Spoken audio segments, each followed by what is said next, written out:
I bought a new house in the mountains to finally be alone with nature. No noise, no people, just the wind in the treetops. Then my son-in-law called and said, "My parents are moving in with you. If you don't like it, move back to the city." I didn't say a word, but I left them a surprise that would turn their lives upside down. But before I continue, make sure you're subscribed to the channel and write in the comments, where are you watching this video from? We love knowing how far our stories reach. I spent 42 years working as a head nurse at a hospital in New York City.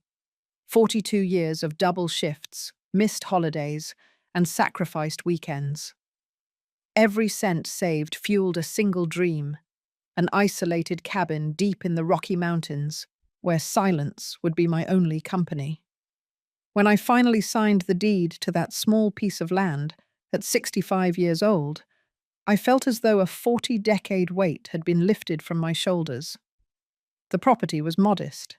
2 bedrooms, a living room with a stone fireplace, a compact kitchen, and a porch that wrapped around the entire structure. But to me, it was a palace.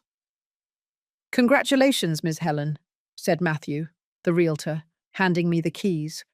"You are now officially the owner of 5 acres of peace and quiet." The keys felt heavy in my hand, laden with promise. I drove to my new home that same afternoon, following increasingly narrow roads until the asphalt gave way to dirt. The cell phone signal gradually faded.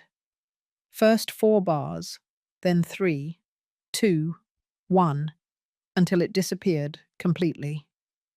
Perfect. The cabin appeared after a bend, exactly as in the photos, but infinitely more beautiful in person. Red shingle roof, stone walls, a sturdy chimney, and nothing but intense green all around. I parked the car, put my hands on the steering wheel, and took a deep breath, letting the tears flow freely. I was home, at last. The first few weeks were pure bliss. I woke up with the sunrise. I drank coffee on the porch, watching colourful jays and hummingbirds. I walked the property, recognizing every tree, every bush. At night, I sat by the fireplace with a book and a glass of wine, while the silence of the forest rocked me to sleep. It was exactly as I had dreamed, until the phone call came. I had to drive 5 miles to the only spot where the cell phone caught a signal, because the device had rung while I was in the nearest town buying groceries. It was Marilyn, my only daughter. "Mum, I'm glad you answered. We have a serious problem here." Something in her voice made me grip the phone tighter. "What happened, sweetie?" "Robert's parents lost their house. Bank trouble. Something about missed mortgage payments. They're going to stay with you for a few months." The shock left me momentarily speechless. Robert had been my son-in-law for 15 years, a man who always treated me with polite distance. His parents, Stanley and Eleanor, were practically strangers to me. "Marilyn, I bought this house to be alone. It's tiny. It only has 2 bedrooms." "Mum, they have nowhere to go. They are your grandchildren's grandparents." "But Robert is already organizing their move. They will arrive next week." I tried to argue, to explain that the house wasn't structurally suited, that the isolation wasn't good for older people with health issues, that I had saved for decades to have this space all to myself. But every objection was met with accusations of selfishness. "Honestly, Mum, I never imagined you could be so insensitive. They are Robert's parents. They would lose their dignity going to a nursing home." The call ended abruptly, leaving me stunned. I returned to my cabin feeling like I'd been punched in the stomach. They hadn't even asked if I agreed. It was an imposition, not a request. I couldn't sleep that night. I walked around the house, touching the walls, looking at the few pieces of furniture I had bought so carefully. Each piece had been chosen to complement my dream of peace and simplicity. And now, without my permission, Strangers would occupy this space. The next day, I received another call, this time from Robert himself. "Helen, just to confirm, my parents will arrive on Friday. I'll send their things tomorrow." His voice was cold, as if he were speaking to an employee, not his wife's mother. "Robert, wait. We need to talk about this. I don't have the proper setup for—" "Look, Helen," he interrupted me. "If you don't like the idea, you can go back to New York City. The apartment you sold still hasn't found a buyer." Those words revealed everything. It wasn't a temporary situation. They wanted my house, my dream, my sanctuary, and they expected me to just give it up. When I hung up the phone, something had shifted inside me. The patient, conciliatory nurse I had always been gave way to a woman willing to fight for what was rightfully hers. I wouldn't abandon my dream without a struggle. I took a notebook and started taking notes. I wouldn't act on impulse or emotion. I would plan every step with the same care and precision I had devoted to my patients for 4 decades. If they wanted a war, they were challenging the wrong strategist. First, I needed to understand exactly what was happening. Why would Robert's parents, who always seemed financially stable, suddenly lose their house? Why was my daughter, who always respected my independence, now pressuring me so intensely? There was more to this story than they were telling me.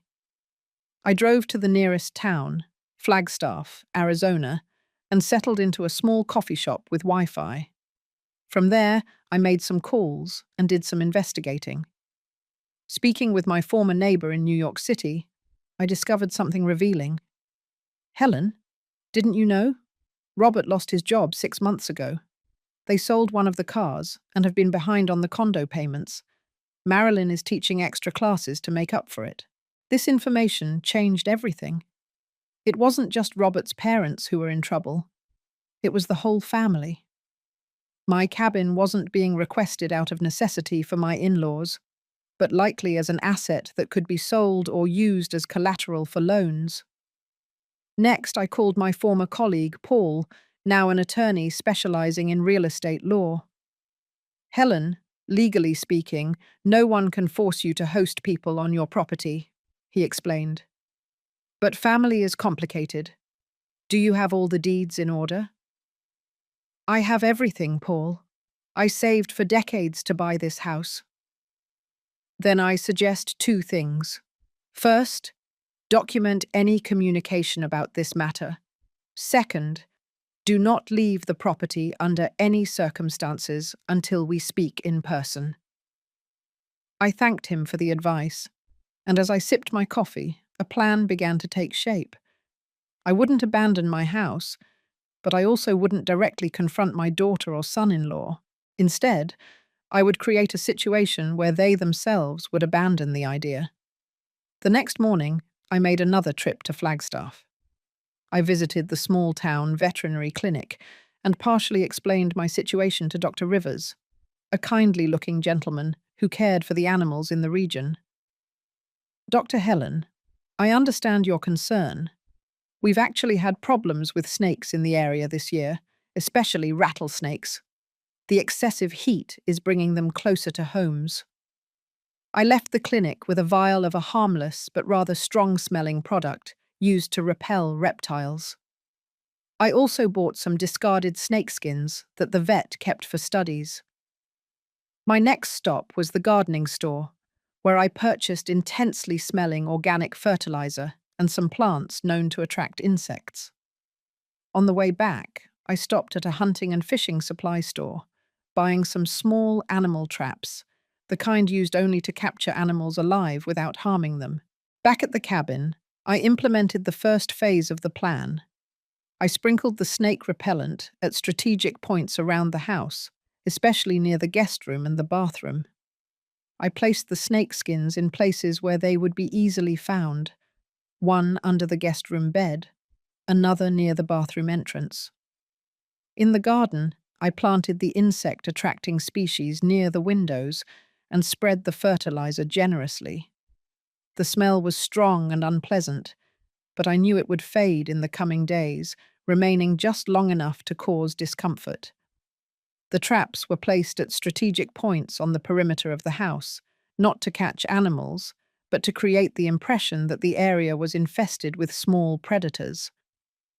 Finally, I turned off the water heater and reduced the capacity of the filter that supplied the house, ensuring the water came out with a slight brownish color. Perfectly safe to drink, but visually unpleasant. When I was finished, I sat on the porch with a cup of tea, observing my work. There was nothing dangerous or permanent in what I had done. It was just an elaborate staging, designed to make the stay uncomfortable enough for them to give up on their own. On Friday, I prepared for the guests' arrival. I put on my best smile and waited on the porch. Around 3 hours after 12 noon, an unfamiliar car appeared on the dirt road, kicking up dust. Robert was driving, with Marilyn beside him. In the back seat, Stanley and Eleanor looked tense and out of place. I greeted them warmly as they parked. My daughter was the first to get out, rushing to hug me. "Mum, are you okay? You look tired." "I'm great, dear," I replied, maintaining the smile, just adapting to country life. Robert and his parents approached, with expressions ranging from discomfort to irritation. It was clear that none of them really wanted to be there. "Ms. Helen," Stanley extended his hand formally, "we appreciate your hospitality." Eleanor just nodded, her eyes scanning the cabin with obvious disapproval. "Let's go in," I suggested. "I made some coffee to welcome you." As soon as we entered, I realized the plan was beginning to work. Eleanor immediately wrinkled her nose. "What is that smell?" "Oh, it must be the natural fertilizer I use in the garden," I explained innocently. "The soil here needs extra nutrients. You'll get used to it in a few days or weeks." Robert examined the living room with a critical eye. "This place is smaller than it looked in the photos you showed." "It's cozy," I replied, pouring the coffee. "Perfect for one person. It will be a challenge to accommodate more people, but we'll do our best." I showed them around the house, saving the guest room for last. When I opened the door, I had to control my expression not to smile at the sight of Eleanor's horrified face as she saw the snakeskin partially visible under the bed. "What is that?" she shrieked, backing away. "Where?" I asked, leaning in to look. "Oh, another one. Sorry, we've been having a problem with snakes lately. The vet said it's normal this time of year. They come in looking for warmth, but they're harmless most of the time." "Most of the time?" Stanley repeated, paling. "Well, except for the rattlesnakes, of course. But don't worry. It's been almost 2 weeks since the last incident." Robert shot an alarmed look at Marilyn, who seemed equally disturbed. "Mum, you didn't mention anything about snakes." "I didn't want to worry you, dear. Besides, I'm learning to live with nature. It's part of the charm of the country." The bathroom elicited similar reactions when I turned on the faucet and the water came out with a brownish coloration. "It's just a little iron," I explained. "Perfectly safe to drink. And the shower, well, we only get hot water on really sunny days." That evening, as I prepared dinner, I overheard Robert and Marilyn talking quietly on the porch. I approached silently to listen.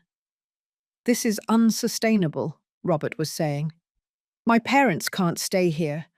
Did you see that snake?" "I'm worried too," Marilyn replied.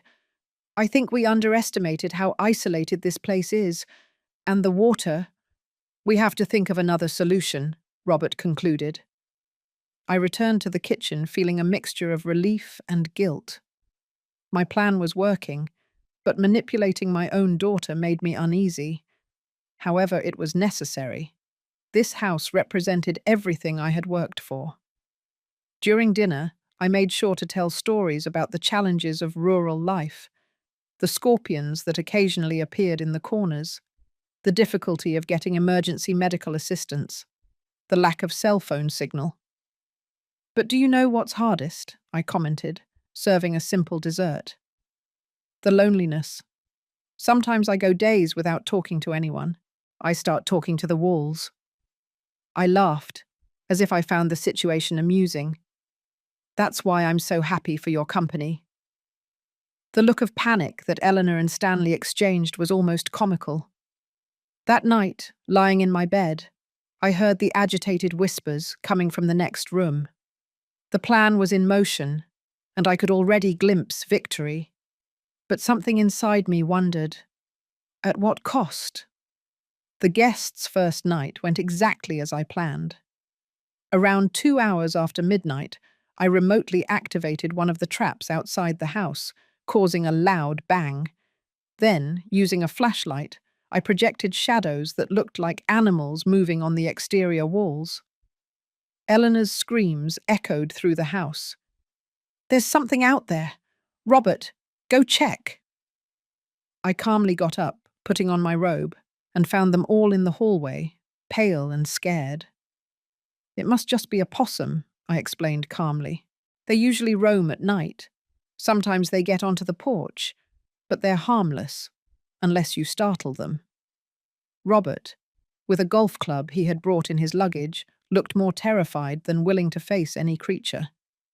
"A possum?" he whispered. "Are you sure? Or maybe a wild hog? They're also common around here."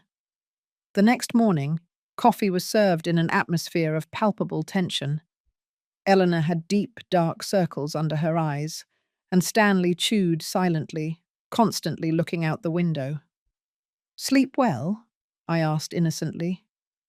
"It was different," Marilyn replied, trying to be diplomatic. "The noises from the brush are scary at first," I commented, pouring coffee. "But you'll get used to them. Now, about today, I have to go to town for groceries. Will you be okay alone?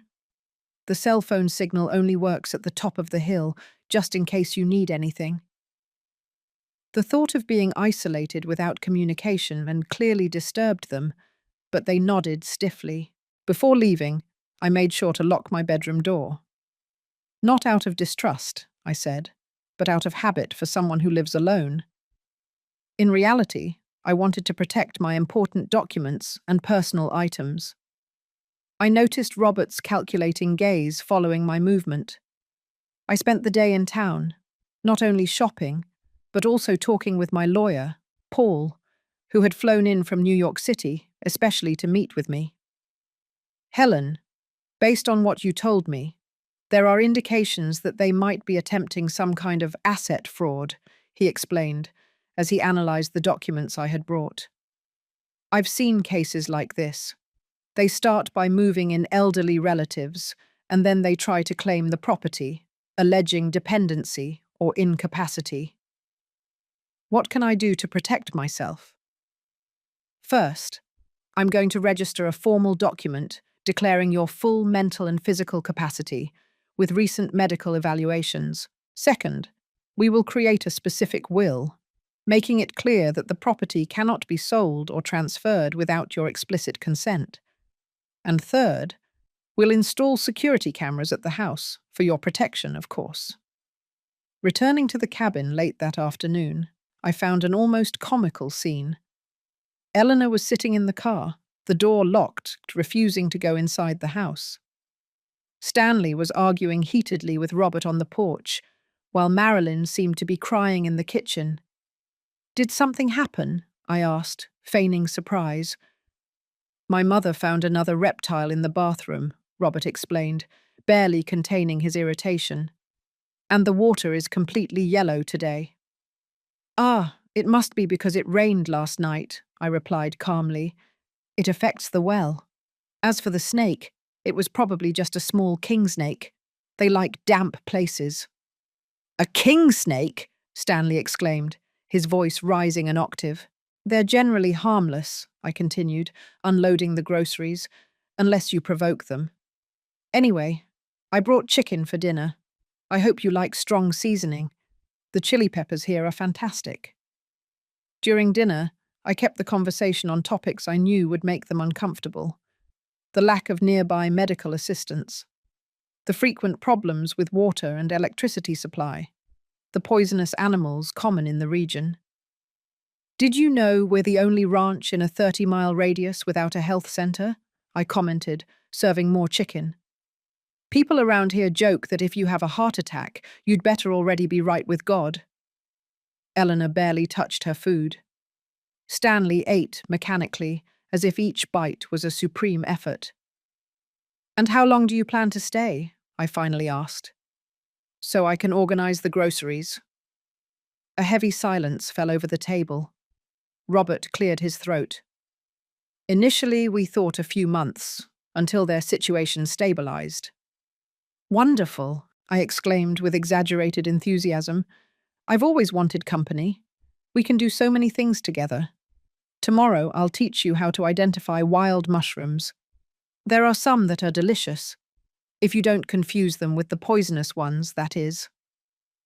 That night, the tension was so dense you could cut it with a knife. As everyone retired, I made sure to leave the front door unlocked. Sometimes the neighbors show up in the middle of the night needing help, I explained. Mr. Johnson lives 3 miles from here, and he has diabetes. I've helped him twice this month already. The next morning, I got up early and made strong coffee. I was setting the table when Robert appeared, looking as if he had slept even less than the day before. Helen, we need to talk. Of course, Robert. What's wrong? He sat down at the table, running a hand through his hair in a gesture of clear discomfort. I think we underestimated the peculiarities of rural life. My parents aren't adjusting well. It's understandable, I replied, putting the teapot on the stove. Life here is for adventurous spirits. Not everyone adapts to the isolation, the snakes, the insects. Exactly, he interrupted me. We're considering other options. I stifled a smile of satisfaction. What a shame. I was so happy for the company. But I understand, of course, their health and comfort come first. Before Robert could answer, we were interrupted by a scream coming from the guest room. Eleanor came running out, still in her pajamas, holding a shoe. There was a huge spider in my shoe, she exclaimed, trembling, the size of a saucer. Ah, it must be a tarantula, I commented naturally. They usually seek shelter in footwear. They're generally not venomous, but the bite can cause swelling and pain for a few days. Robert's face expressed a mixture of horror and determination. It's decided. We're leaving today. Marilyn joined us, looking confused and distressed. Today? But where will your parents go? Robert hesitated, clearly not having thought about that. I seized the opportunity. You know, I was just thinking, I began, serving coffee. You mentioned that the house in New York City hasn't sold yet. Why don't you use it temporarily? It would be much more convenient for everyone, with hospitals nearby, clean water, no snakes. Robert and Marilyn exchanged meaningful looks. That's not a bad idea, Marilyn said slowly. We could postpone the sale for a few months. I watched in silence as the solution I had subtly planted began to sound like their own idea. Within 2 hours, the suitcases were being loaded back into the car. Eleanor looked rejuvenated just thinking about leaving the cabin, and Stanley didn't even bother to hide his relief. Marilyn hugged me goodbye. I'm so sorry, Mum. We thought it would be a good solution, but we see that it's not viable. Are you really okay here alone? I'm in paradise, dear, I replied sincerely. This simple life is everything I ever wanted. As the car drove away down the dirt road, I felt a wave of relief and, at the same time, a pang of guilt. I had manipulated my own family with lies and tricks, but I had defended my dream, my small piece of heaven that I had conquered with the sweat of 42 years of work. I went into the cabin and began cleaning up the traces of my plan. I collected the snake skins, removed the repellent, and cleaned the water filter. As I worked, I noticed something that had gone unnoticed in the confusion of the last few days. a folder of documents left on the living room table. I opened it, and my heart froze. They were papers for the transfer of ownership, already with spaces for my signature. Robert had brought everything prepared, clearly expecting to convince me, or coerce me, into transferring the cabin to his and Marilyn's name. The discovery confirmed my darkest suspicions. It wasn't paranoia. They really were planning to take over my house. The need of Robert's parents was just an excuse to get a foot in the door. I sat on the porch with the documents in my lap, looking at the mountains in the distance. The battle had been won, but the war was just beginning, and I needed to be prepared. During the following week, I again enjoyed the silence and peace of my cabin, but with a sharp awareness that my victory might be temporary. I knew Robert well enough to know he wouldn't give up easily. The property transfer papers I found were just the beginning. I maintained daily contact with Paul, my lawyer, who was working to legally strengthen my position. I hired a private investigator, he informed me during one of our calls. We need to understand Robert's real financial situation and what other moves he might be making. I agreed with the measure, although I felt a pang of sadness at having reached this point. I never imagined my quiet retirement would involve investigating my own son-in-law. On a Wednesday morning, I received an unexpected phone call from Marilyn. "Mum, I need to talk to you in person. Can I come tomorrow?" Something in her voice put me on alert. It wasn't anger or manipulation, but a kind of resigned exhaustion. "Of course, dear. I'll come get you at the bus stop." "That won't be necessary. I'm driving." This surprised me. "Alone?" "Yes," she simply replied, and hung up. I spent the rest of the day in a state of vigilant anxiety, preparing the house and myself for whatever was coming. I called Paul and warned him, in case I needed immediate legal advice. Marilyn arrived early the next afternoon. When I saw her get out of the car, alone as she promised, I immediately noticed how tired she looked. She had lost weight, and her eyes carried a sadness that broke my heart. "Darling," I hugged her tightly. "It's good to see you." She returned the hug with an unusual intensity, as if she were holding back from breaking down. I made coffee, and we sat on the porch. For a few minutes, we just looked at the landscape in silence. "Mum," she finally began, "I know what Robert was planning." Her frankness took me by surprise. I expected denials, more manipulations, maybe even accusations. "What do you mean?" She sighed deeply. "The papers for the house transfer. I found copies in his office, along with some other disturbing documents." I put my cup on the table, giving her time to continue. "Robert didn't just lose his job. He ran up huge debts, gambling, risky investments. He used our house as collateral without consulting me. We're about to lose everything."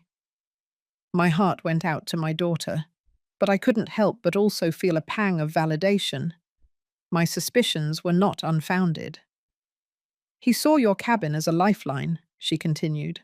"He planned to transfer the property, sell it quickly, and use the money to cover some of the debts.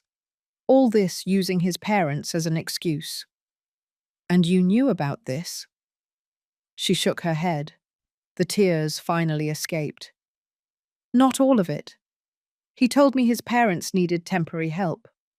I only discovered the truth when I found the documents yesterday. We had an intense argument." I held her hand across the table. "I'm sorry, dear." "No, I'm sorry," she replied firmly. "I participated in this plan even without knowing all the implications. I pressured you to give up your dream. I never should have done that." We fell silent again, the weight of the revelations floating between us. "And now?" I finally asked. "I filed for divorce," she replied with a calm that seemed to have cost her a great deal to achieve.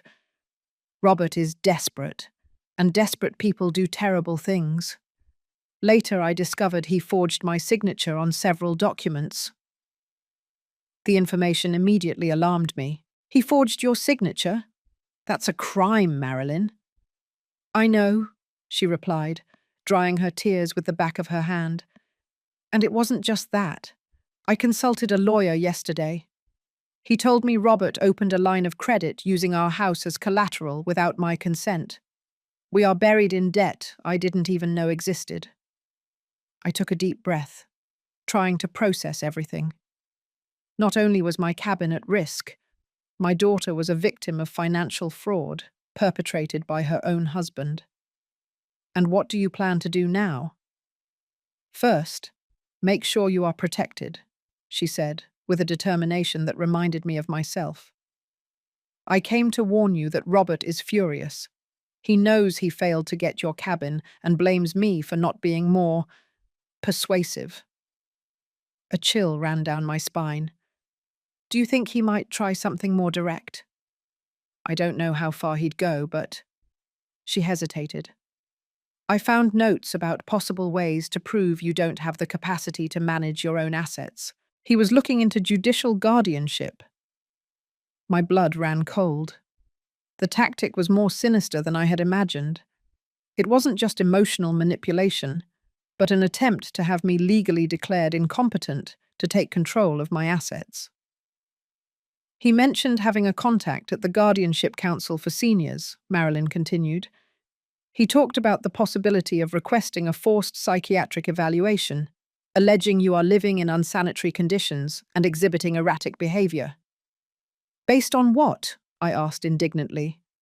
On the snakes, on the water problems, on your choice to live in isolation. He would twist everything he saw here to create a narrative that you are unfit to take care of yourself. I reached for my phone. I need to call Paul immediately. This is a serious threat. As I dialed, Marilyn put her hand over mine. Mum, I didn't just come to warn you. I came to help you protect yourself. The conversation with Paul was brief and focused.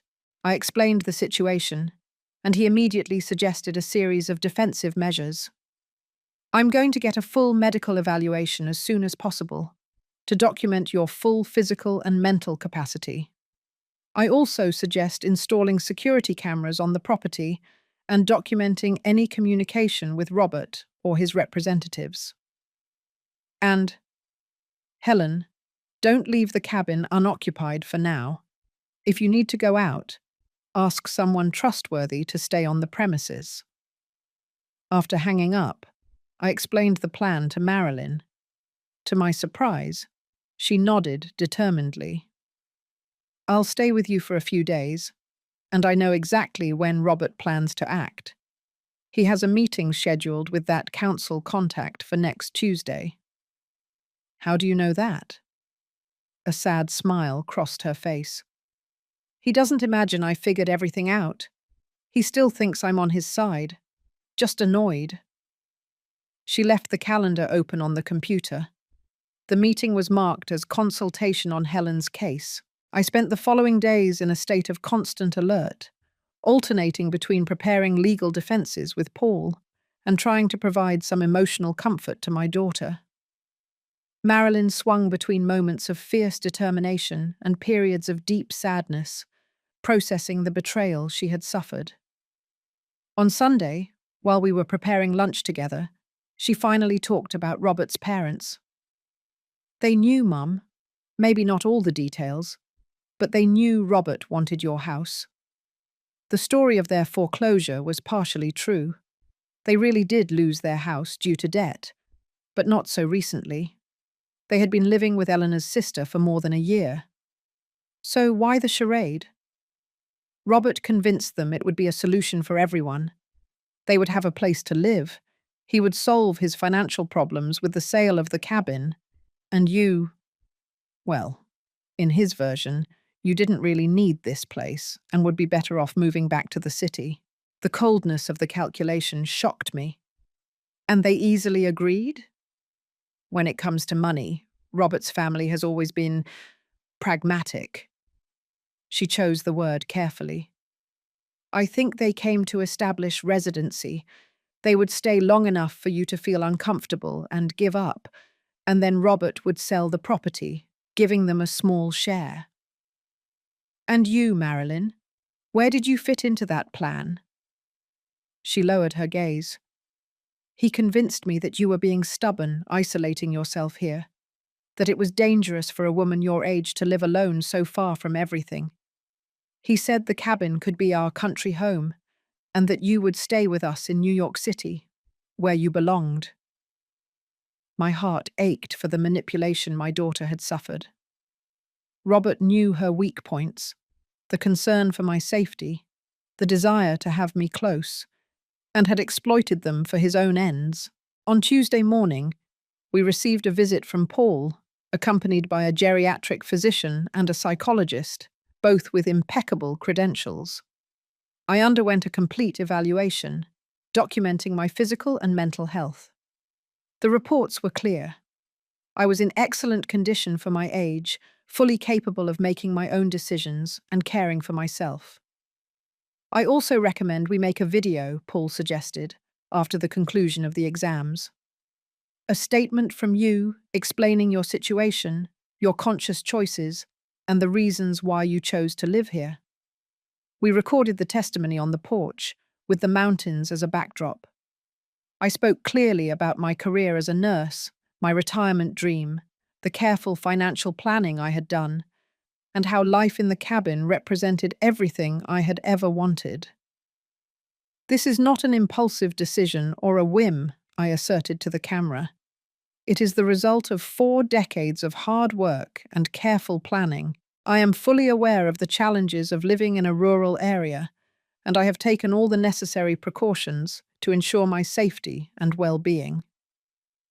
As I spoke, I noticed Marilyn watching with a complex expression, pride mixed with deep sadness. I realized she was seeing, perhaps for the first time, the full extent of my autonomy and determination. In the early afternoon, Paul left, taking all the necessary documentation to build our defense. Moments after his departure, the phone rang. It was Robert. "Helen, we need to talk." His voice sounded controlled, but with an underlying threat. "I'm worried about you living alone in that corner of the world." "I'm not alone, Robert. Marilyn is with me." A momentary silence. "Marilyn is with you? Since when?" "For a few days. We're having a wonderful time together." I heard his breathing change, his anger barely contained. "Put her on, please." I handed the phone to my daughter, who put it on speakerphone. "Marilyn, what are you doing there? We need to talk about the divorce and—" "There's nothing to talk about, Robert," she interrupted him with a firmness that filled me with pride. "I've already made my decision, and I found out about your plans for my mother." "What plans? What are you talking about?" "The property transfer papers. The consultation scheduled for today with your friend from the Guardianship Council. The attempt to have my mother declared incompetent." Another, longer silence. "You don't understand," he finally said, his voice now clearly agitated. "We're on the verge of ruin. I need solutions." "Your debts are not my mother's problem," Marilyn replied firmly. "Or mine. We'll resolve this legally through the divorce." "You can't do this to me." "I already did. And one more thing, Robert. If you try anything against my mother, anything at all, I have enough evidence to incriminate you for signature forgery and fraud. Think carefully before you act." She hung up the phone and sank into a chair, trembling slightly. "I'm proud of you," I said, taking her hand. "I learned from the best," she replied with a small smile. "I just hope this is enough to stop him." Unfortunately, it wasn't. The next morning, as we were having coffee on the porch, an official car parked at the property entrance. A middle-aged woman, with a serious expression and a folder in her hand, approached. "Ms. Helen Smith?" she asked formally. "That's me." "I'm Vanessa Jones, a social worker from the County Senior Council. We received a complaint about your situation, and I came to conduct an evaluation. Marilyn and I exchanged glances. Robert had gone ahead with his plan, even after our warnings. Of course, Ms. Jones, I replied calmly. Please come in. We were just having coffee. Would you like a cup? The woman seemed momentarily taken aback by my receptiveness. No, thank you. This will just be a formal visit. We led Vanessa inside the cabin, which was impeccably tidy. I noticed her professional eyes evaluating every detail. The cleanliness, the organization, the medications neatly arranged in the kitchen cabinet, the abundance of fresh food. We received a complaint alleging that you are living in unsanitary conditions and possibly exhibiting mental confusion, she explained, consulting her notes. Interesting, I replied, maintaining my composure. And who made that complaint? I cannot reveal that, but it was a concerned family member. Marilyn stepped forward. It was my husband, Robert Brown, wasn't it? We are in the process of divorce, and he is trying to gain control of my mother's assets. The social worker didn't confirm it, but her look revealed that Marilyn was right. Ms. Jones, I continued, anticipating this type of situation, I prepared some documents that I would like you to examine. I handed her the complete medical report, the psychological evaluation, and a copy of the video recording, all organized in a folder. As you can see, I underwent exhaustive medical and psychological evaluations less than 24 hours ago. The professionals attested to my full capacity. I also have the contacts of my lawyer here, who is aware of this situation. Vanessa examined the documents with increasing surprise. This is very complete, she observed. We rarely see complaints answered with such meticulous documentation. It's not a coincidence, Marilyn explained. We knew my husband would attempt something like this. He forged my signature on financial documents and is trying to take control of my mother's property, alleging her incapacity. The social worker frowned, clearly not expecting this level of preparation and counterclaim. I understand. Well, I still need to complete my evaluation, but these documents will certainly be taken into consideration. I spent the next hour answering Vanessa's questions, demonstrating my lucidity and autonomy. I showed her the cabin, explaining the security systems I had installed, the stock of food and medications, my plan for medical emergencies. When we returned to the porch, she seemed satisfied. Ms. Helen, based on what I saw today and the documentation presented, I find no evidence to corroborate the allegations in the complaint. You seem perfectly capable of caring for yourself and managing your assets. Thank you for your fair assessment, I replied. Before leaving, Vanessa hesitated, as if considering whether she should say something more. If you'll permit a personal comment, Ms. Helen, it's rare to see a person your age so well prepared and organized. You clearly planned every aspect of this move with exceptional care. 42 years of planning, Ms. Jones, I replied with a smile. When you wait that long for a dream, you leave nothing to chance. After her departure, Marilyn and I hugged, finally allowing ourselves to feel the relief of having overcome another barrier. But we both knew the war was far from over. He won't give up easily, Marilyn said, as we watched the social worker's car drive away, especially now, knowing I'm against him. Then we'll continue to protect ourselves, I replied, with the determination that had sustained me throughout my life. Together. That evening, as we prepared dinner, I received a message from Paul. I registered all the documents. Your property is legally bulletproof. No one can challenge it without facing a full judicial process. I showed the message to Marilyn, who smiled with relief. One less problem. But I knew from the determined gleam in her eyes that she was thinking about the next step, not just defending herself, but fighting back. In the following week, Paul presented me with a complete legal strategy. In addition to protecting my property, he was prepared to initiate action against Robert for attempted fraud and coercion. We have enough evidence of his intentions, he explained during a video call. The property transfer papers, the false complaint to the senior counsel, Marilyn's forged signatures. We can initiate criminal proceedings if we want. I looked at my daughter, who was listening attentively beside me. The decision would mainly affect her. What do you think, Marilyn? She took a deep breath. Part of me wants to see him face all the legal consequences, but another part, we have the girls to think about. Criminal proceedings against their father would be traumatic. Paul nodded understandingly. There is a third option. We can use the threat of legal action as leverage for a divorce settlement. He relinquishes any claim to your house, takes full responsibility for the debts he incurred, and we don't proceed with the criminal charges. And my cabin? I asked. How do we guarantee he won't try again? I've already taken care of that, Paul replied. I set up an irrevocable trust. The property is legally protected and can only be transferred under the conditions you specified. To Marilyn after your passing, or to your granddaughters in case Marilyn is no longer alive. Not even you can alter those conditions now. The news brought me immense relief.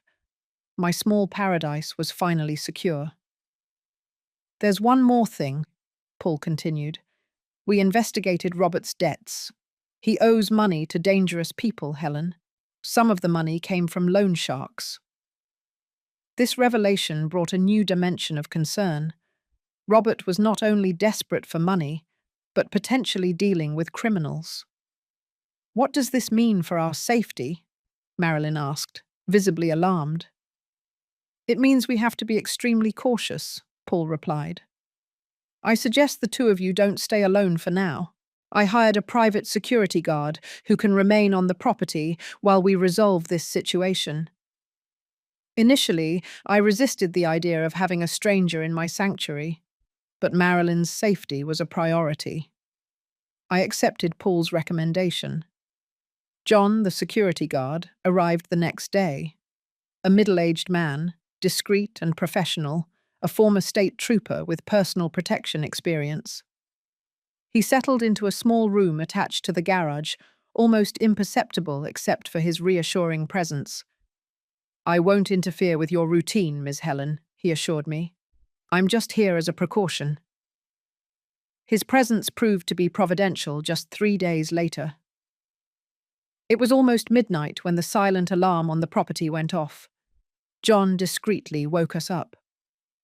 We have movement on the south perimeter, he informed us in a low voice. 2 people. They seem to be casing the house. My heart raced. Robert? I can't identify him. Stay in the room. Lock the door. I've already notified local police. John silently disappeared, moving like a shadow to check the situation. Marilyn and I stayed in my room, the door locked, listening intently. After what seemed like an eternity, we heard agitated voices, followed by the sound of a car speeding away. Minutes later, John returned. It was 2 men, he explained. It wasn't Robert. From their behavior and the equipment they carried, they were professionals, probably debt collectors. Oh my gosh, Marilyn whispered. Did they come here for him? More likely they came to assess the property, John replied. People like that usually investigate all potential assets before making a direct approach. The police arrived half an hour later, documented the incident, and swept the area. They didn't find anyone, but they reinforced security on the nearby roads for the rest of the night. I couldn't sleep. Sitting in the kitchen with Marilyn, both drinking tea to calm our nerves, I reflected on how my peaceful sanctuary had been transformed into a war zone. This has gone too far, I finally said. Robert put not only my possessions, but our physical safety at risk. Marilyn nodded, her face pale in the dim light. We need to resolve this definitively, Mum. We can't live in fear. The next morning, Paul was informed of the incident and immediately intensified his efforts. I'm going to contact Robert today, he declared. He needs to understand the gravity of the situation. While we waited for news, Marilyn and I tried to maintain some normality, continuing our daily routines under John's discreet surveillance. The tension was palpable, but I refused to be driven out of my own home by fear. On the third day after the incident, Paul brought us surprising news. Robert accepted all the conditions, he announced during our daily video call. No objections, no additional claims. He will assume all the debts, relinquish any right to the house in New York City, and committed never to interfere again in matters related to Helen's property. Why the sudden change? Marilyn asked suspiciously. Apparently he had an encounter with his creditors, Paul explained. I don't have details, but from what I understood, it was persuasive enough to make him seek an immediate solution. I exchanged glances with Marilyn. We both knew what persuasive probably meant when it came to loan sharks. Is he physically okay? I asked, surprising myself with the concern. Yes, as far as I know. Scared, but unharmed, and much more cooperative. The settlement papers were signed 2 days later. Robert appeared at Paul's office in New York City, while Marilyn and I signed our part in the nearest town. There was no direct contact, which was a relief. With the agreement finalized, I felt a huge weight lift from my shoulders. My cabin was secure. Marilyn was legally protected. The debts would be Robert's exclusive responsibility. After a week without incidents, John deemed it safe to end his surveillance, although he installed a reinforced security system before leaving. The property is well protected now, Ms. Helen, he assured me.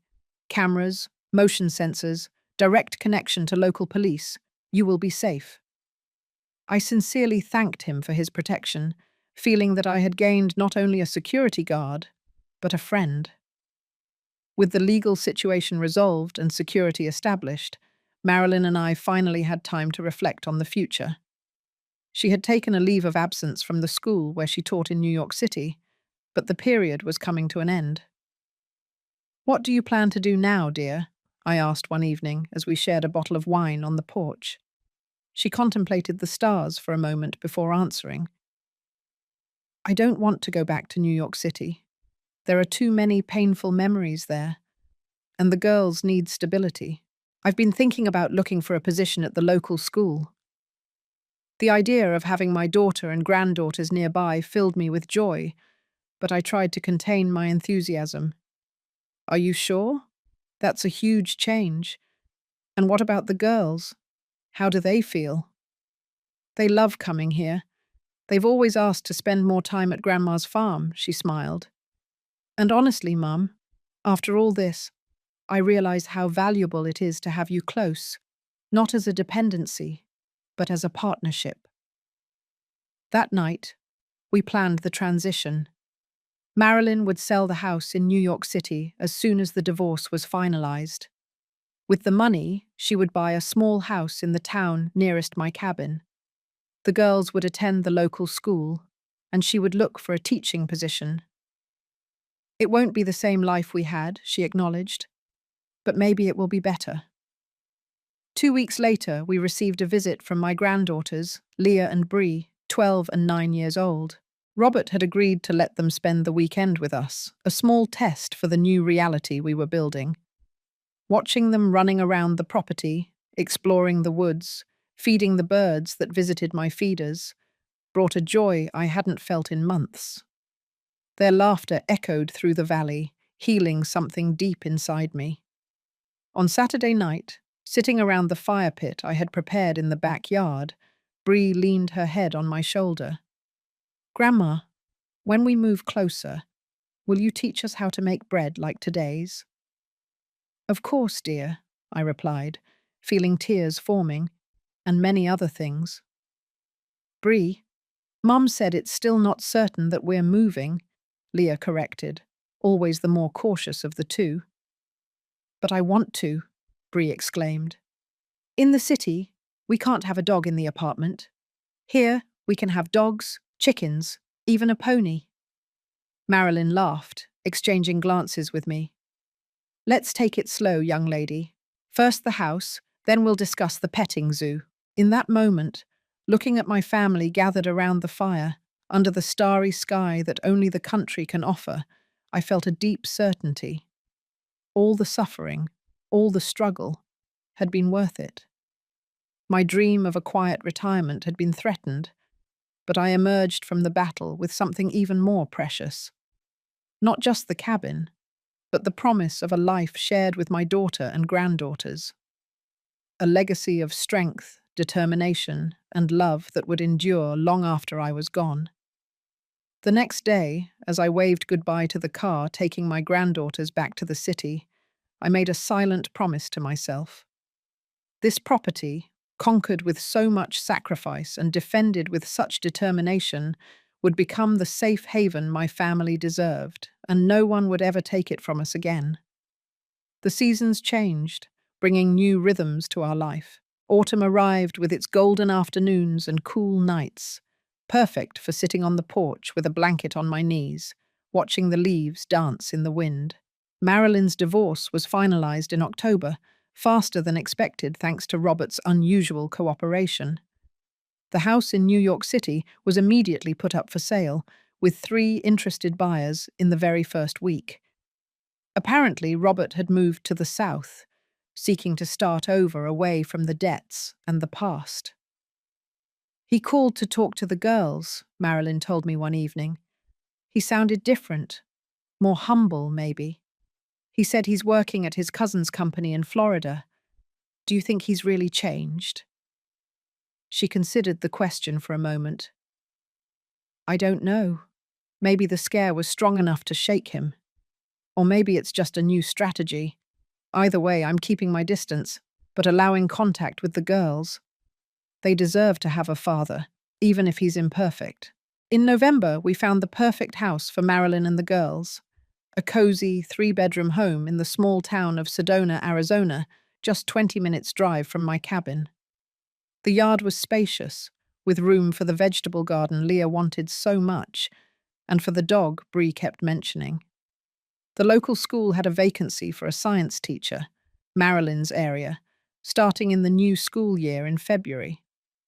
Everything seemed to fit together like pieces of a puzzle finally finding its form. The move happened in December, with the help of Paul and his wife Anne, who flew in from New York City especially for the occasion. In 2 days, the house was set up and cozy, ready for its first Christmas. "It's smaller than we were used to," Marilyn commented as we hung lights on the small Christmas tree. "But I feel like I can breathe here." I understood exactly what she meant. Sometimes, smaller spaces offer more freedom than the mansions that imprison us with their demands and maintenance. Christmas was simple and perfect. We prepared dinner together, with the girls helping to decorate the gingerbread cookies. We sang carols around the table, and for the first time in many years, I felt completely at peace. "Grandma, can we go look at the stars on your porch later?" Bree asked as we did the dishes. "Of course, dear. The sky will be especially beautiful tonight." Later, as the 4 of us snuggled under blankets on my porch, watching a sky speckled with thousands of stars, Leah made a surprising observation. "I think everything happened as it was supposed to."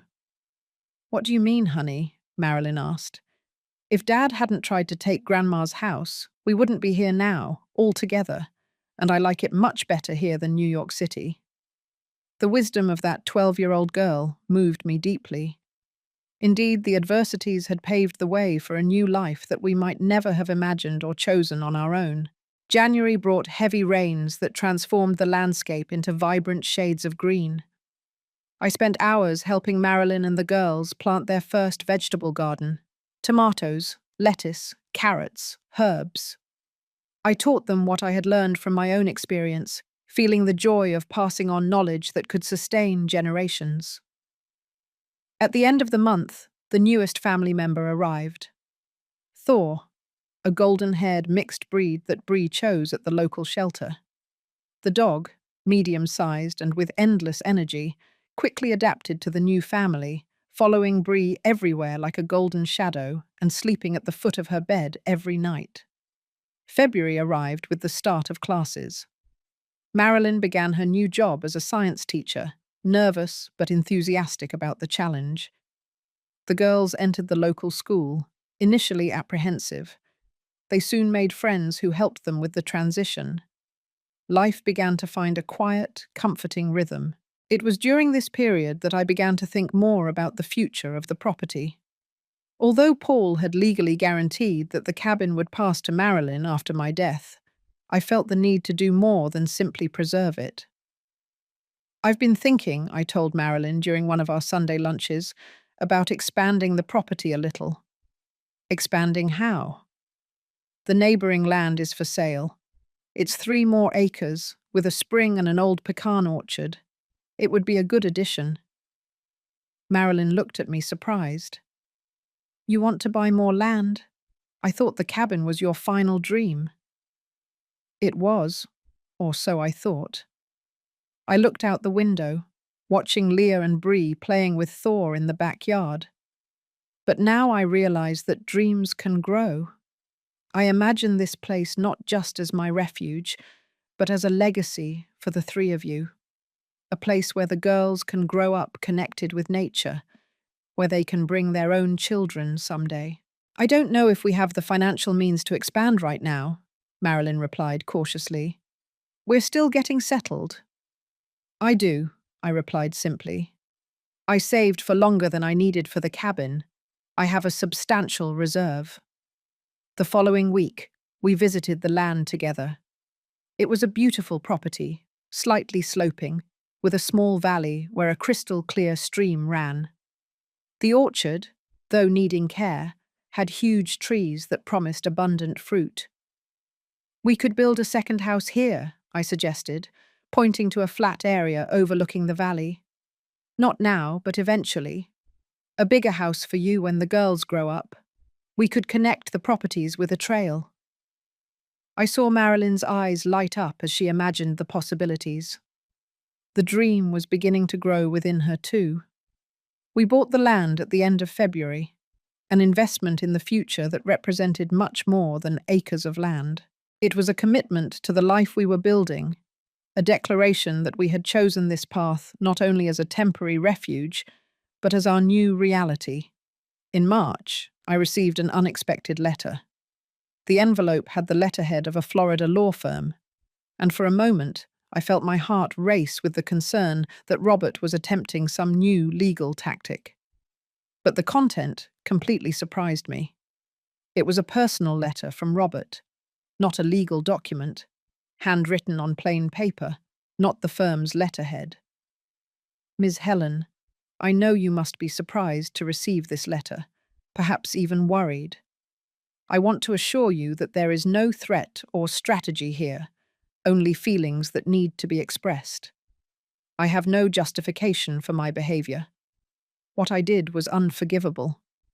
I tried to take something that meant everything to you, something you conquered with decades of honest work, while I sought an easy solution for problems I created with my own hands. The last few months have forced me to face painful truths about myself. The person I became was not someone I could be proud of. I was not the father my daughters deserved, or the man I once promised to be. I am in therapy now. I work in a modest but honest position at my cousin's company.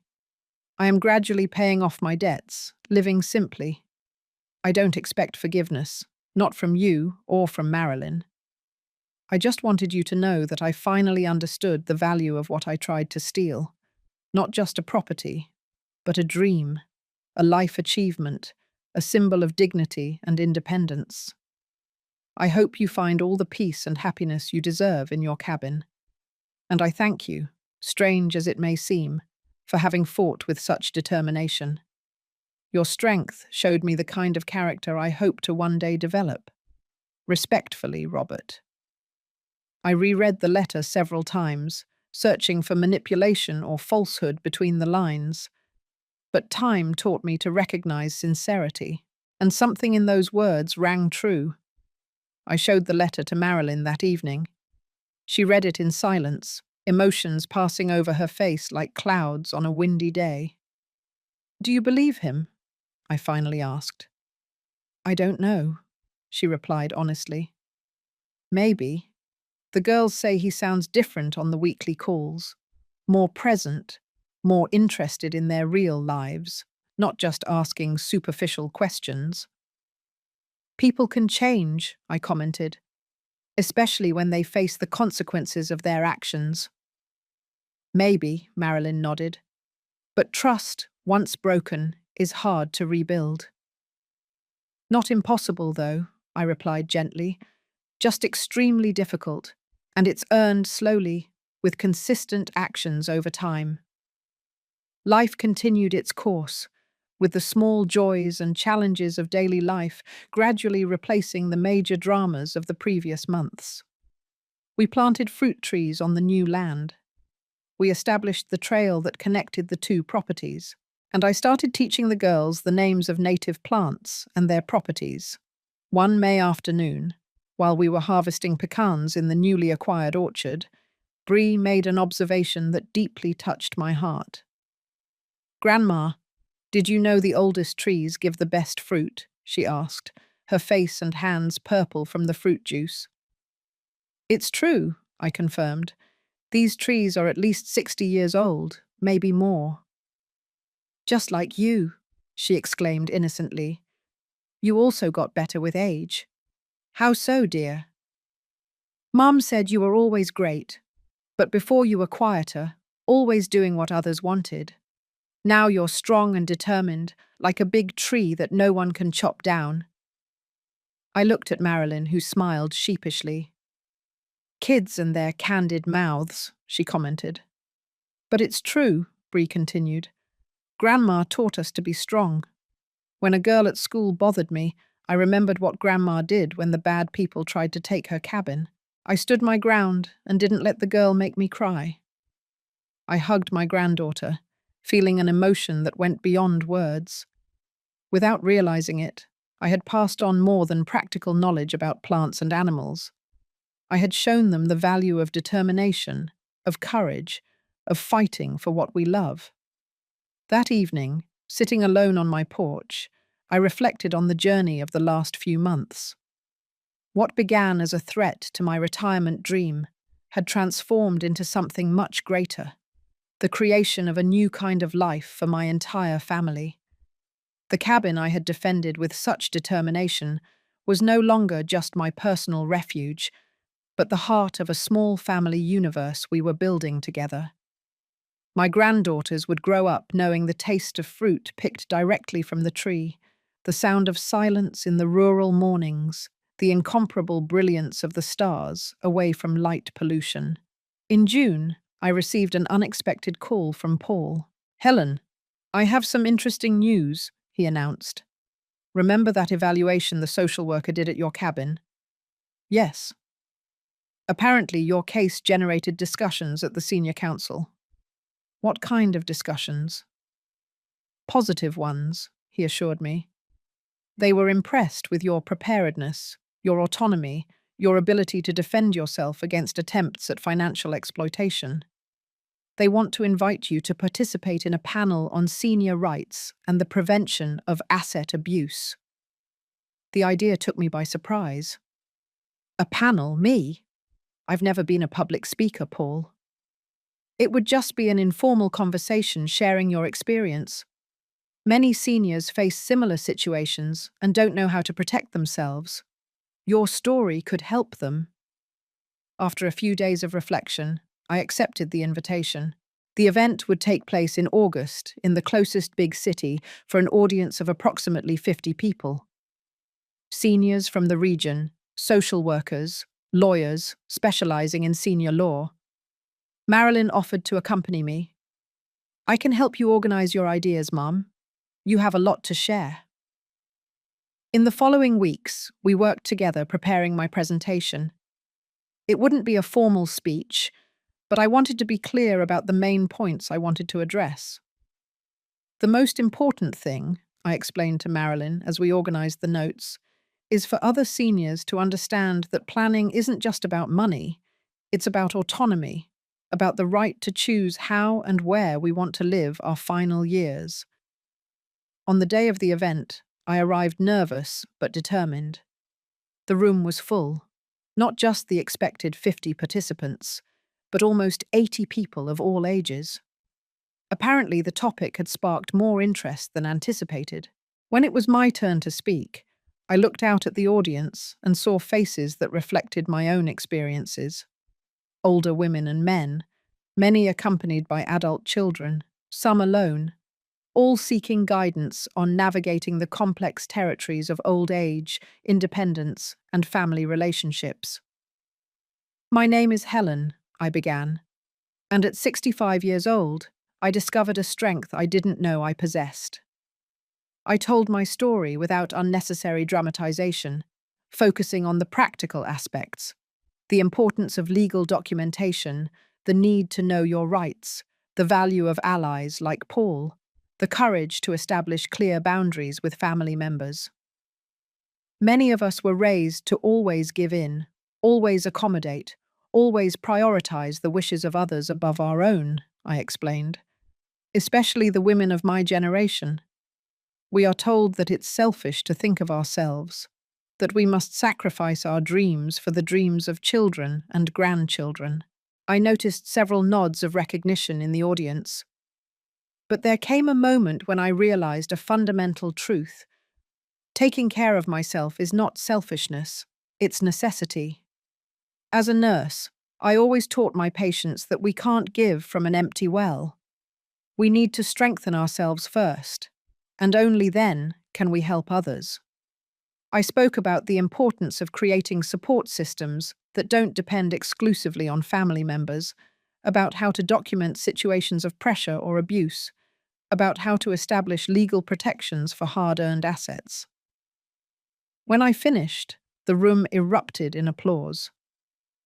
In the following minutes, I was approached by various participants, many seniors with stories similar to mine, some professionals impressed with the strategies I had developed, even young people who wanted guidance on how to help their parents or grandparents preserve their autonomy.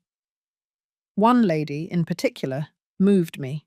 Mary, 72 years old, a widow, who had been pressured by her son to sell her house and move to a room in the back of his residence.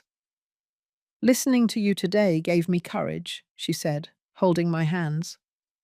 "I'm going to find a lawyer tomorrow. I don't want to sell my house. It's where I lived with my husband for 40 years, where I have my memories, my neighbors, my independence." On the way home, Marilyn drove in silence until she finally commented, "I'm so proud of you, Mum. You know that, right?" "Thank you, dear. But why, exactly?" "For everything. For fighting for what you believed in. For showing me that it's never too late to set boundaries. For now helping other seniors to do the same." She paused before adding, "And for giving me a second chance, even when I disappointed you." "You never disappointed me," I replied firmly. "You were manipulated, just as I was many times in my life. The difference is that you had the courage to recognize it and change direction. Many people never achieve that." We arrived home at sunset, with the sky painted in shades of orange and pink. The girls came running to greet us, eager to hear about the event. I told them about the people I met, the stories I heard, the impact my experience had made. "Does that mean you're famous now, Grandma?" Bree asked with wide eyes. I laughed heartily. "No way. It just means that sometimes, when we share our difficulties, we discover we're not alone, and that can make all the difference." That evening, after everyone had gone home, I stayed once again alone on my porch, watching the stars. The silence I had longed for enveloped me like a blanket, no longer as a solitary refuge, but as a sacred space where I could reflect on the unexpected blessings that had emerged from such turbulent times. I realized that in defending my cabin, I had actually discovered a more complete and authentic version of myself. A Helen who wasn't afraid to set boundaries, who knew her own worth, who could inspire others with her experience. And perhaps that was the real gift that retirement brought me. Not just a physical place to call mine, but an inner space of autonomy and wisdom that no one could ever take away from me. The first anniversary of my move to the cabin arrived on a perfect spring Sunday. The sky was an intense blue, speckled with white clouds that looked like cotton. The trees had donned new leaves, and wildflowers coloured the fields around the property. Marilyn and the girls prepared a surprise. A special lunch in the area we had transformed into a small vegetable patch on the newly acquired land.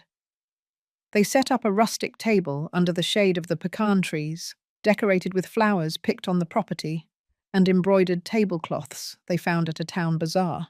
To commemorate a year of resilience and rebirth, Marilyn toasted, raising a glass of homemade wine we had learned to make with a neighbour.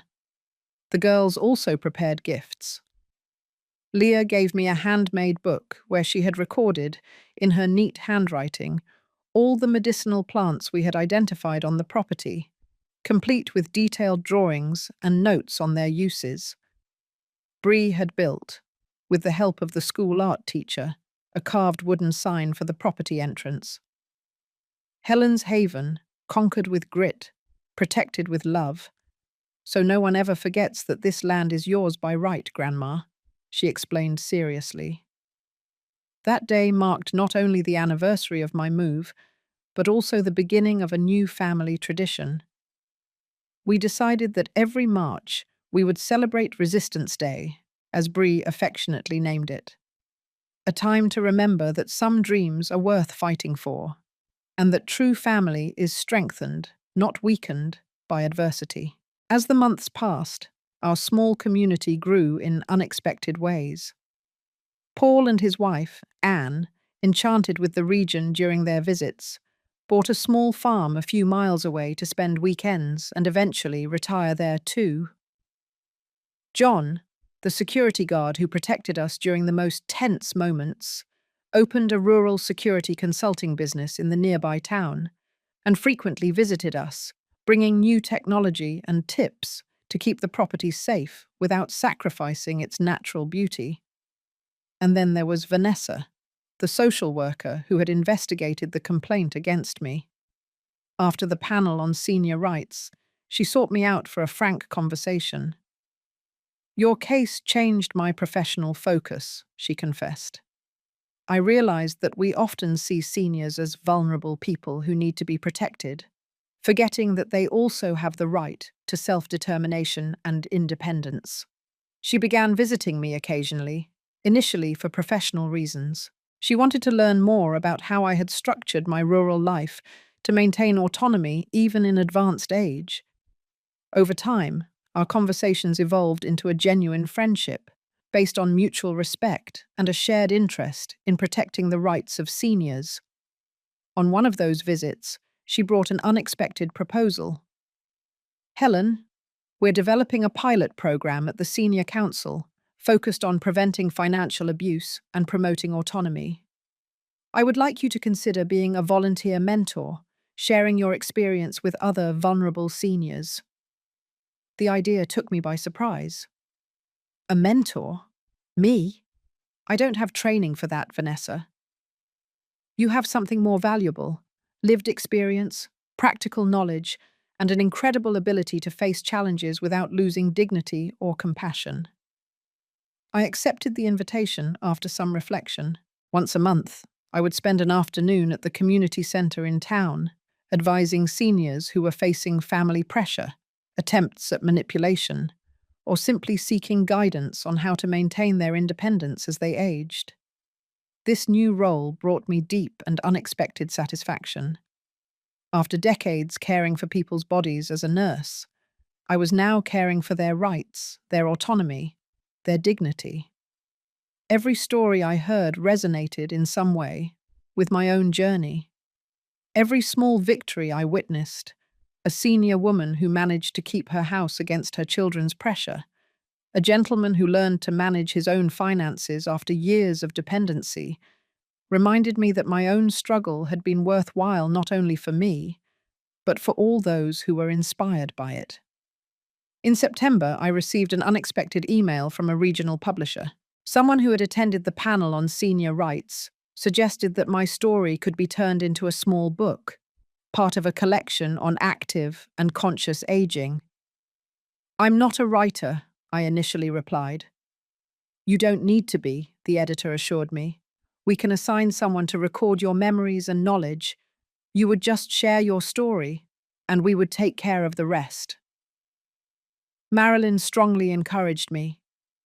"Mum, think of how many people you could help.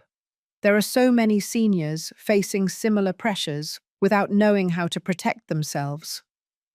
The book project moved forward slowly, with weekly interviews where I shared not only the story of the cabin, but my entire trajectory. The decades as a single nurse saving every penny, the meticulous planning for retirement, the challenges of setting boundaries with family, the practical strategies for maintaining independence in old age. "I don't want it to be just about me," I insisted. "I want it to be a practical guide, something other people can use as a reference when facing similar situations." In November, something happened that I never imagined possible. Marilyn sought me out with an expression undecided between worried and hopeful. "Robert called. He wants to visit the girls here, if you allow it." My first instinct was to immediately refuse. The memory of his attempts to take my property was still vivid. But seeing Marilyn's expression, the complexity of her emotions, the evident desire for her daughters to maintain some relationship with their father, I realized I needed to consider more than just my own feelings. "Do you feel comfortable with that?" I asked. "I still don't completely trust him," she replied honestly. "But the girls miss him, and he has made an effort in recent months. He calls regularly, sends small but meaningful gifts, shows genuine interest in their real lives.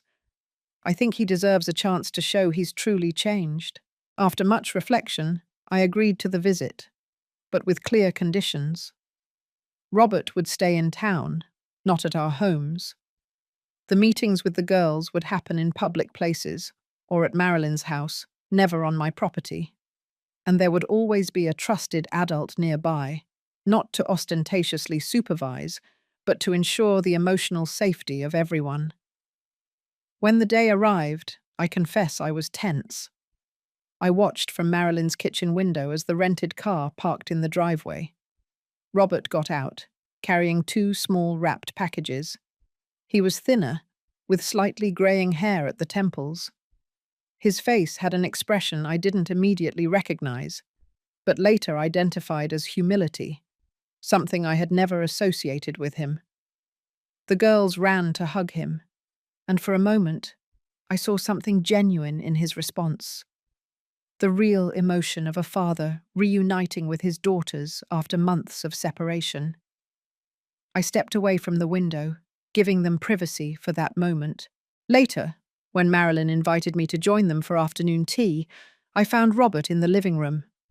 Our eyes met briefly before he lowered his gaze. "Ms. Helen," he greeted me formally. "Thank you for allowing this visit. It means a lot to me to be able to see the girls." "They missed you too," I replied neutrally. An awkward silence followed, broken only when Bree ran in to show me the gift she had received. A small but good quality telescope. "Dad said that here in the country, away from the city lights, I'll be able to see many more stars than in New York City," she explained excitedly. I looked at Robert, surprised by the appropriate choice of the gift, something that recognized and valued the girls' new lifestyle, rather than reinforcing what they had left behind. "That was an excellent choice," I commented, allowing myself a small smile.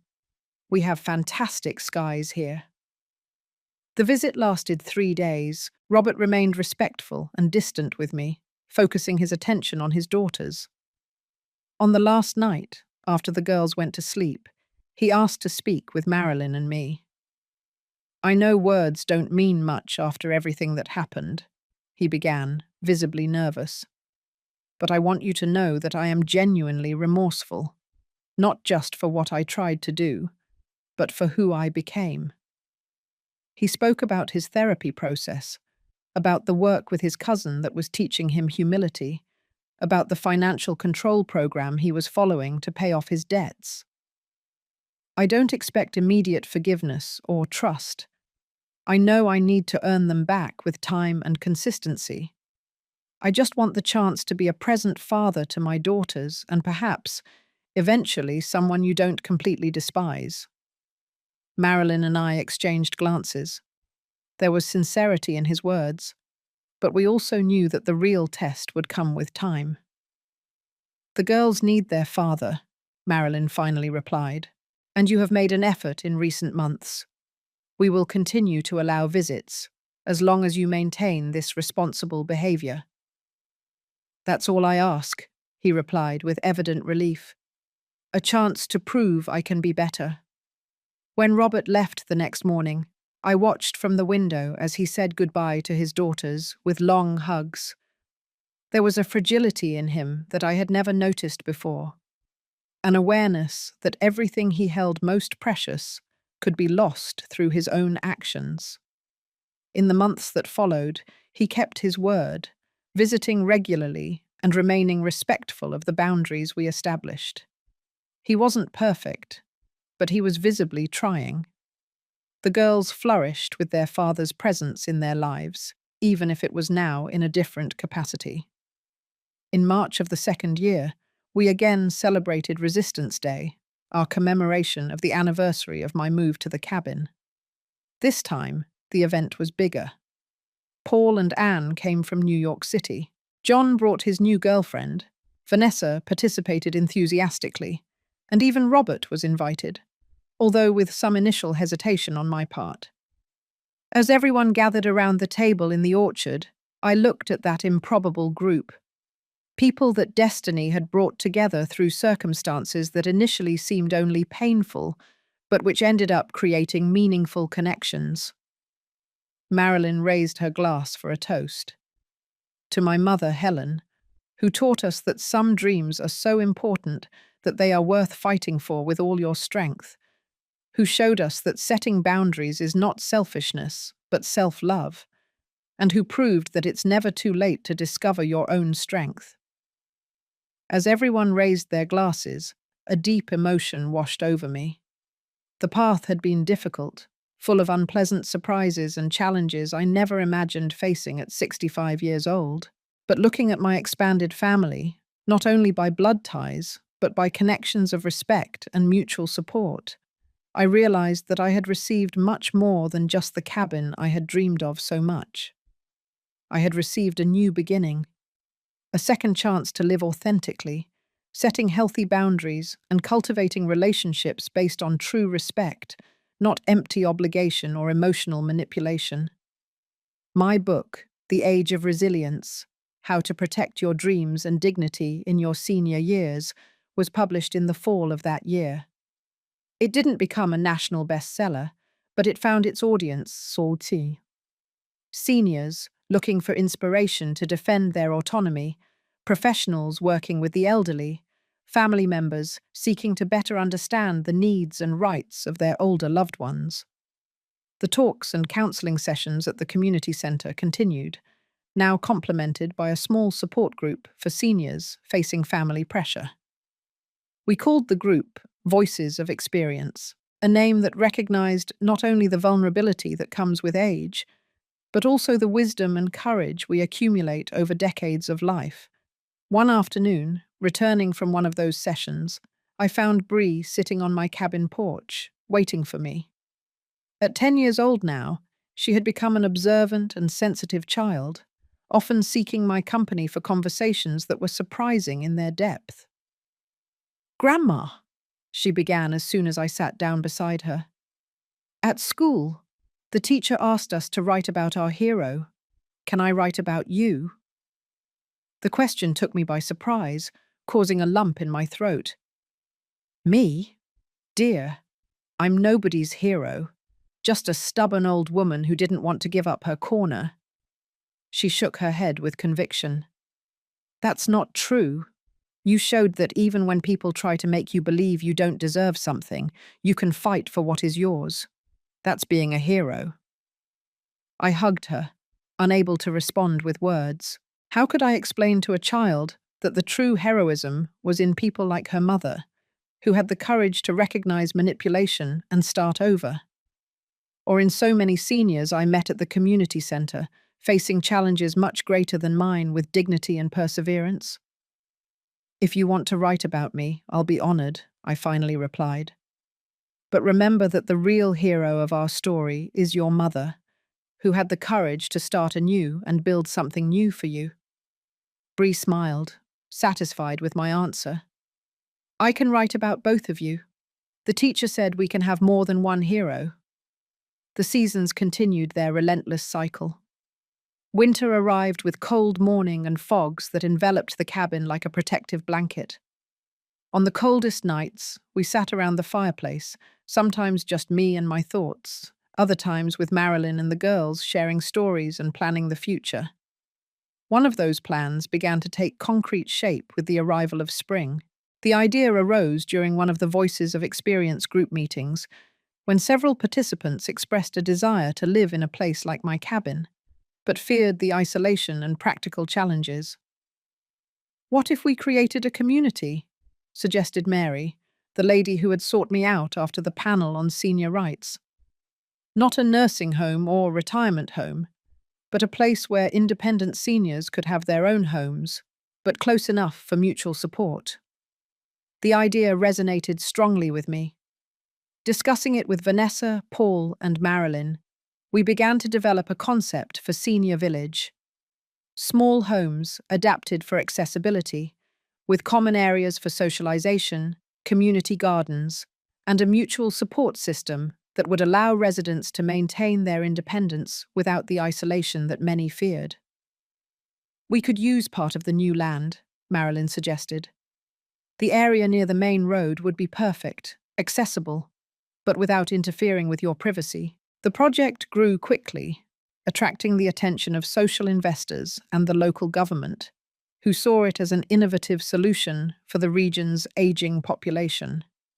With the help of Paul for the legal issues, Vanessa for the social aspects, and an architect specializing in senior design, the blueprints for Resilience Village began to take shape.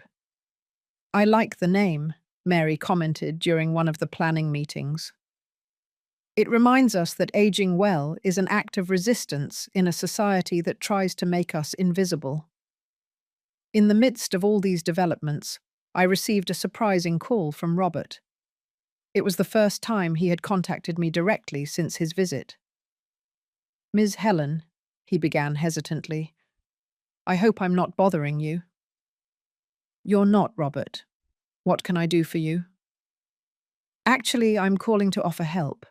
I heard about the Resilience Village project through the girls. I now work with systems development, and I thought I could contribute by creating a digital platform to connect residents with each other and with local services." The offer took me completely by surprise. "Why would you do that?" There was a pause on the other end of the line. "Because I need to do something to make up for the harm I caused. Not just to you or Marilyn, but to restore my own sense of dignity. And because it's a project that would benefit people like my own parents, who are now aging without having planned properly."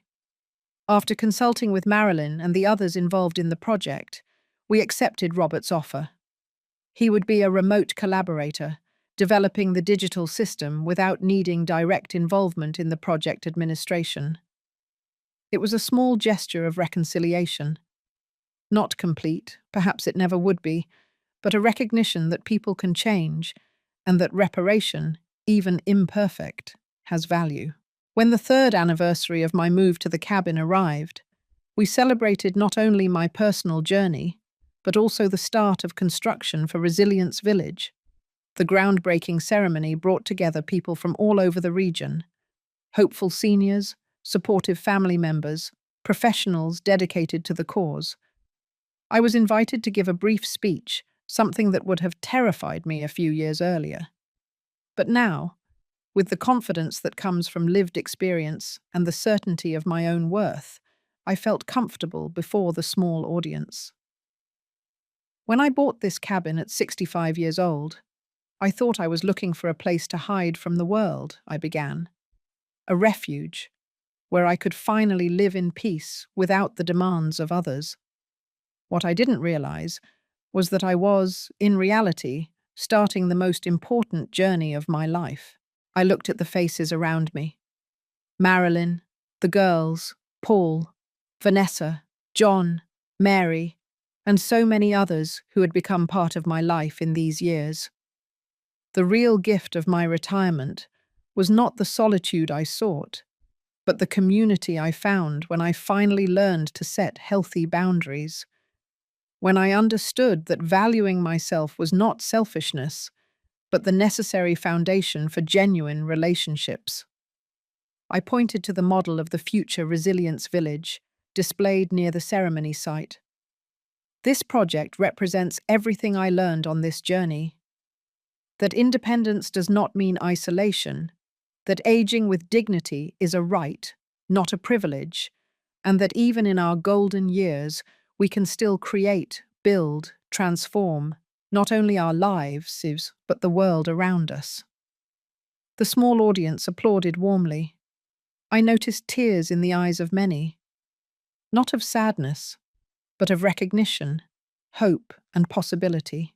Later that night, while everyone was celebrating with food and music in the large clearing we had prepared, I found a moment of quiet on my cabin porch. The sun was setting slowly, painting the sky in shades of orange and pink, the same colors I had admired that first day, 3 years ago. Leah, now 15, and showing signs of the strong woman she would become, found me there. "Are you okay, Grandma? You seem thoughtful." "I'm great, dear. Just reflecting on how life takes unexpected turns." She sat down beside me, both of us watching the sunset in a comfortable silence. "Do you know what I admire most about you, Grandma?" she finally asked. "It's not just that you defended your dream, but that you allowed it to grow and change, to include other people." Her words touched me deeply with their wisdom beyond her years. "Perhaps that's what aging well really means," I replied after a moment. "Not just clinging to what we planned, but remaining open to new dreams, new beginnings. Like Resilience Village," she observed. "Exactly. A dream I never imagined having, born from circumstances that initially seemed only painful." We sat there until the first stars began to appear in the darkening sky, silent witnesses to the improbable journey that had brought me here. It wasn't the quiet retirement I had imagined during those long years of hospital shifts. It was something more complex, more challenging, richer in experience and human connection than I could ever have planned. The cabin I had defended with such determination was no longer just a refuge from the world, but a starting point for a new phase of engagement with it. On my own terms, with clear boundaries and a renewed purpose. As I watched the lights of the celebration in the distance, with the distant sound of laughter and conversation, I felt a deep gratitude for Marilyn and her courage, for the girls and their fresh perspective on the world, for every person who had crossed my path in these last few years, contributing to the rich and complex tapestry my life had become. And I even felt gratitude for the crisis that almost cost me everything. Because without it, perhaps I would never have discovered the strength that had always existed within me, waiting for the right moment to flourish. Now, if you liked this story, click subscribe and tell me in the comments what part left your jaw dropping. Oh, and don't forget to become a member for access to exclusive videos that I don't post here. I'll be waiting for you there.